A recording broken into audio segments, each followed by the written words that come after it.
Bismillahirrahmanirrahim. Assalamualaikum warahmatullahi wabarakatuh. Pada hari ini kita akan membahas qawaid tentang aqsamul fi'il atau macam-macam fi'il. Nah, seperti yang udah kita ketahui, kalau misalnya kalimat itu terbagi menjadi 3. Yang pertama ada isim, kemudian fi'il, dan terakhir adalah huruf. Nah, ketika isim adalah kata benda, maka fi'il adalah kata kerja. Nah, dalam pembagiannya, fi'il terbagi menjadi 3. Yang pertama ada fi'il madi, kemudian ada fi'il mudhari, dan yang terakhir ada fi'il amri. Nah, yang pertama adalah fi'il madi. Apa itu fi'il madi? Yaitu fi'il yang menunjukkan kata kerja yang terjadi pada masa lampau. Ini ya yang harus kita garis bawahi adalah masa lampau. Contohnya, kataba, ia telah menulis. Nah, apa yang dimaksud dengan masa lampau? Berarti fi'il ini telah dikerjakan. Nah, ini pada intinya ya. Jadi, yang namanya fi'il madi itu adalah fi'il yang telah dikerjakan. Makanya dalam artinya harus dibubuhi kata telah. Nah, kemudian dalam sorof kita bisa menasrif fi'il madi yaitu kataba, kataba, katabu, katabat, dan sebagainya sampai katab. Nah, nanti akan Ibu lampirkan ya. Nah, kemudian fi'il madi terbagi menjadi 2, yaitu fi'il madi maklum, juga fi'il madi majhul. Kalau misalnya yang maklum yang gimana? Yang tadi yang kataba. Nah, kalau misalnya fi'il madi majhul, nah yang kutiba, kutiba, kutiba, kutibu, kutibats, dan sampai akhir. Kemudian yang kedua adalah fi'lul mudhari. Apa itu fi'il mudhari? Nah, kalau misalnya tadi fi'il madi adalah fi'il yang telah dikerjakan, maka fi'il mudhari adalah fi'il yang menunjukkan pada kata kerja yang sedang atau bahkan akan dilakukan. Berarti udah kejadian belum? Ya, bisa jadi 2 kemungkinan, yaitu sedang berlangsung atau baru akan dilakukan. Nah, contoh tadi fi'il madinya apa? Kataba. Fi'il mudhari'nya yaktubu, yang artinya ia sedang atau akan menulis. Nah, pakai atau karena kita tidak tahu konteks kalimatnya. Nah, gimana Bu cara menentukan ini sedang atau akannya? Nah, kita lihat nanti kalimatnya.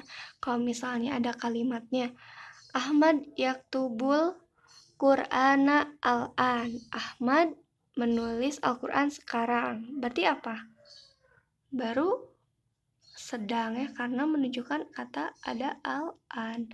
Atau dalam beberapa kalimat bahkan tidak disebutkan. Nah, kalau misalnya tidak ada keterangan waktu ya, kalau misalnya tidak ada keterangan waktu, maka artinya bebas, bisa akan, bisa juga sedang. Nah, kayak gitu ya. Nah, yang terakhir ada fi'il amr. Nah, kalau misalnya fi'il amr adalah fi'il yang menunjukkan kepada perintah. Nah, ini kalau misalnya perintah berarti ditujukan kepada orang yang berada di hadapan kita. Misalnya, hei kamu, tulislah gitu, atau hei kalian, tulislah. Nah, ciri umum dari fi'il amr itu adalah ada sukun di awalnya. Kalau untuk huwa ini ya. Kalau uktub berarti gimana? Uktub, uktuba, uktubu, uktubi, uktuba, uktub. Nah, dan selanjutnya ya. Nah, untuk penasripan fi'il madi, fi'il mudhari, juga fi'il amr, kalian bisa dibuka buku sorofnya atau akan Ibu lampirkan atau akan Ibu lampirkan bersama dengan video ini. Nah, kita masuk ke bagaimana cara membentuk fi'il amar. Nah, dalam sulasi mujarrad ya, ada 3 wajan umum. Sebenarnya ada 6, cuman yang lainnya hampir mirip ya. Nah, ada fa'ala yaf'ulu uf'ul, ada fa'ala yaf'alu if'al, dan ada fa'ila atau fa'ala yaf'ilu if'il. Nah, ini maksudnya buat apa, Bu? Nah, ini adalah pola untuk membentuk fi'il amar. Misalnya, pola yang pertama, fa'ala yaf'ulu uf'ul. Terus yang kedua, fa'ala yaf'alu if'al. Dan yang terakhir ada fa'ala yaf'ilu if'il. Nah, kalau misalnya kita cermati, bagaimana kita membentuk fi'il amar itu adalah dari kita melihat ke fi'il mudhari'nya. Nih. Yang kita lihat adalah nih, ainnya, ain fi'il. Ketika dia domah, maka fi'il amarnya jadi uf'ul. Nih ya, ini domah. Contohnya apa? Kataba. Kataba, yaktubu, uktub. Nah, gitu ya. Kemudian yang kedua ada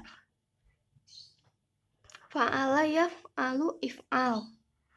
Nah, ketika ain fi'ilnya fathah, maka fi'il amarnya juga ikutan fathah. Kalau ini ma'uf'ul, ini karena yaf'alu jadi if'al. Contohnya adalah kata qoro'a. Qoro'a yaqra'u ikro. Ya, bacalah gitu. Kemudian ada yang terakhir adalah fa'ala yaf'ilu. Maka fi'il amarnya if'il. Nah, gitu. Contohnya adalah kata doroba yadribu idrib. Nah, begitu ya. Ibu kenapa kalau misalnya yang atas mah ini alifnya di domah, sedangkan ketika ini kasroh, ini kasroh. Karena ketika kita bilang if'ul, itu susah diucapkannya. Nah, jadi untuk meringankan oleh para ahli bahasa Arab atau dari sananya, itu dirubahlah si kasrohnya jadi domah. Nah, gitu ya. Jadi jadilah uf'ul. Nah, kayak gitu ya. Nah, kemudian Ibu gimana cara menentukan ain fi'ilnya? Sedangkan fi'il amr itu tergantung kepada ain fi'il. Apa itu ain fi'il? Bukan karena ini huruf ain ya. Nah, gini sayang. Nah, fa'ala. Ini kan kata dasar ya. Nah, ini disebut fa fi'il. Ini disebut ain fi'il. Maka ini disebut lamul fi'il. Nah, ketika kita pakai kata doroba,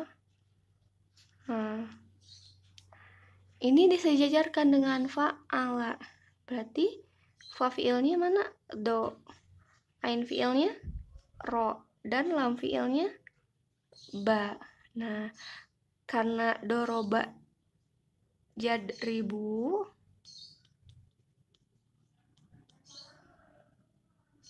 nih, fa fi'ilnya nggak berubah jadi ini ya, tapi tetap kita lihat ke fi'il madinya. Yang tadinya fa fi'il apa?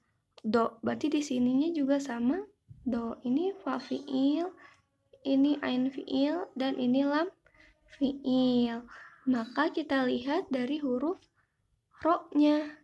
Makanya ketika kita ubah jadi fi'il amar, itu jadilah idrib. Karena di fi'il mudhari ro-nya di kasroh. Jadi fi'il amarnya pun sama di kasroh. Nah, seperti itu. Semoga bisa dipahami ya. Nanti untuk lebih lengkapnya tentang tasrifan fi'il madi, mudore, dan fi'il amar akan Ibu sertakan di gambar. Syukron. Wassalamualaikum warahmatullahi wabarakatuh.